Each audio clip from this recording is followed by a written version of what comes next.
divide 417 by 2 in long division method.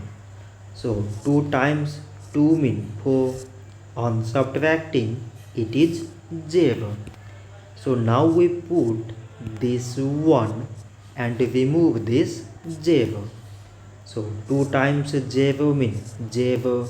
On subtracting it is 1. So now we put this 7 and it is 17.